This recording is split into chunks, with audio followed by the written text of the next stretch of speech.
Good morning. I want to talk about hardware ownership and the interesting idea of consoles, video game consoles,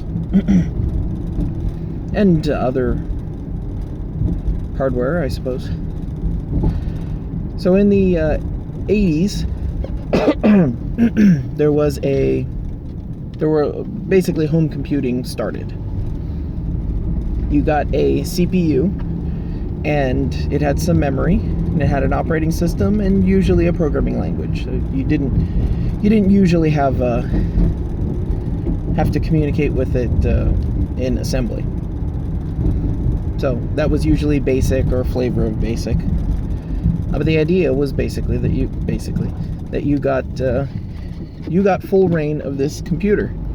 You got control of the display, you got control of the sounds that it made, and you got control of how it processed the input. So that's your absolute most basic computer. That's why I think this is a computer. This is the result of my answer to the question, what is a computer? And you get input, you get output, and you get calculations. At least a utility computer, because the earlier computers were just a series of lights and switches that you flipped.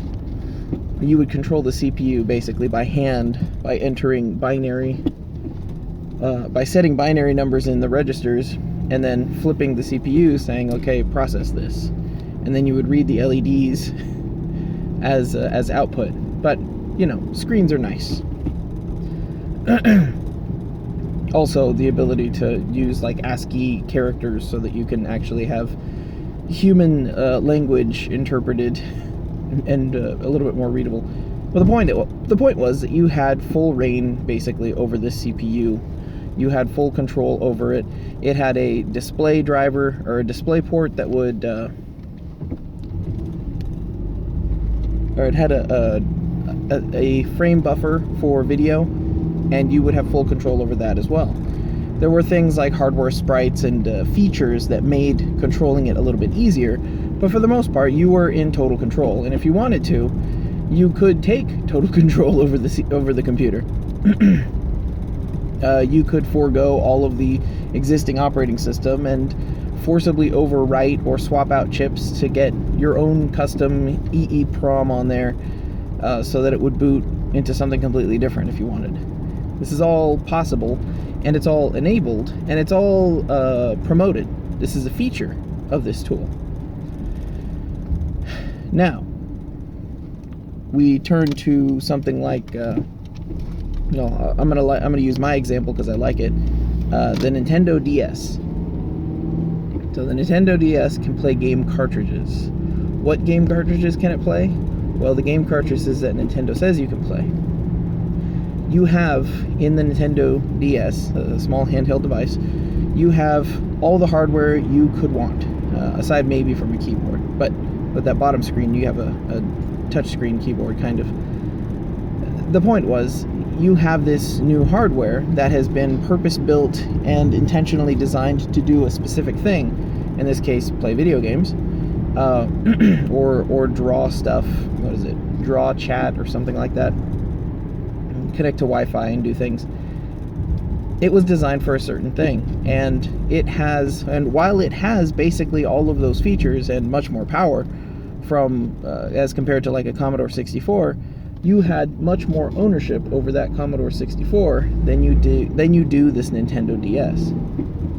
So this is where console hacking comes in. It's where people sell you this pre-packaged hardware and say, this is pre-packaged hardware, and it has the power to do basically anything that you want it to do that it can, support. Obviously, a Commodore 64, you can write video games for it and send them around and connect it to a network. All this stuff is possible, but we don't want you to. You're not supposed to. The hardware that we have is specifically designed for this reason. And there's almost no reason. I can't even, like, The only reason I can think of for saying, maybe trade secrets, but all that gets ripped out anyways. The only reason I can think of saying this is the product, whatever you do, don't run your own stuff on it, is just control. I mean, there's nothing that would have prevented them from saying, look, if you open up the box and you go into the motherboard and you solder these pins onto these ports and you put a jumper wire across it, congratulations, you can now write to it. You can modify it however you like. But if you do that, you're voiding your warranty, and we're absolutely positively not even going to give you the time of day if you even thought about doing this. They have those warranty void stickers where things are clamshelled up and closed up, and they put a little sticker across it and says warranty void if broken. Like the very idea was that, well, there's a warranty for it, so if you screw it up, then we would have to fix it. Well, obviously, if you make something that's that, I don't want to say invasive, but that detailed or that intricate, like you didn't accidentally open the box up and then solder 2 pins to it and then put a jumper on it. Like, that was not an accident. And if it was, that's pretty impressive. The point was, you should be able to say, hey, I know what I'm doing. I want to own this. I want to own this piece of hardware. I want to own this computer. And now what's really weird about it is some of these anti-cheat engines for PC gaming are basically like rootkits for your computer. They surrender autonomy of the CPU to some other program that is controlled by some other company. You're like literally giving your computer away to some other company, control of your computer to some other company, to turn it back into a console, which is just like hilarious. I mean, that is one thing that consoles should have, is the ability to control what happens on it while it goes online. You're trying to I've talked about this before, the curated experience. You're trying to create an experience for the gamer, but none of this is impeded by someone saying, hey, my Nintendo DS should be able to have a personal organizer on it, or my Nintendo DS should be able to, I should be able to draw notes to myself as many as I want, or use multiple colors, or just code anything for it, to be able to write something new, some new software for your hardware that you own. But that is the crux of the issue. Obviously, it's the ownership. It's the idea that you actually don't own that stuff. I actually don't own this phone. I don't own what's on it.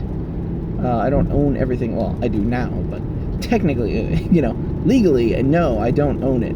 By purchasing it and by opening the box, I've agreed to impossible to enforce rules and licenses that are probably also impossible to legally enforce.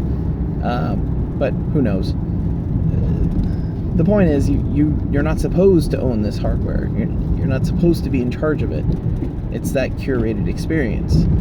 And I wonder about this, the idea that things could have been open. Like, can you imagine? So, Breath of the Wild, Nintendo's latest Zelda game. Breath of the Wild had an amazing engine that did all kinds of cool stuff. It looked wonderful. It ran on that Switch hardware, which was just fantastic. Imagine if that was open. Imagine if that engine was open. Because the first thing I think once Breath of the Wild comes out is, cool, when are you going to make a new game off that same engine? Like, strike while the iron's hot. You've already got a lot of assets, stuff built up for this. The engine's already there. What are you going to reuse it for? Like, you could be churning out games like this. They could be smaller scale. They could be digital only. Any number of things. But, like, are you going to reuse this code that is perfectly fine and acceptable and usable? Like, are you going to reuse it, or is it going to rot on the vine? And the answer is rot. That's what Nintendo does, is they hold on to their IPs like that. But can you imagine for half a second that The full development kit for Breath of the Wild got leaked online. How many people would be doing homebrew applications and building their own games off of what's essentially like a Unity engine almost, and then being able to play those and sell those and share them with people? I just see all of this potential wasted. You know, that's the thing about the computer, is once you write the code, it stays written. You know, the only thing that can destroy it is if you destroy every single copy of it. And if you do that, you take all the work that went into it and just set it ablaze. You poof it into smoke. And why would you vault this? Why would you lock it away? I don't know. I just think about what could have been for computing, and I wonder where we might be and how different things might be if that were the case.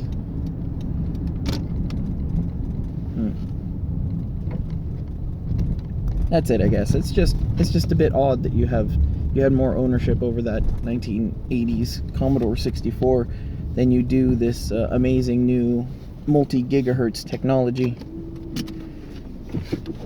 Because it's, like I've said many times, it's amazing hardware. It's great. It fits well together. It runs well. Now, we should be able to have to take ownership over it. And the only thing I think you can do these days is like one of the Google Pixel phones, because that's, from what I understand, it's unlocked. So being able to make your own OS and build your own stuff for it and sideload everything, like, you could own your phone that way. But things like the protocols that the cell phone network communicates on, stuff like that, the PRL, I think it's called, you're not allowed to touch any of that. with moderate good reason, but I don't know. Still proprietary, but you still don't know what it's doing. All right.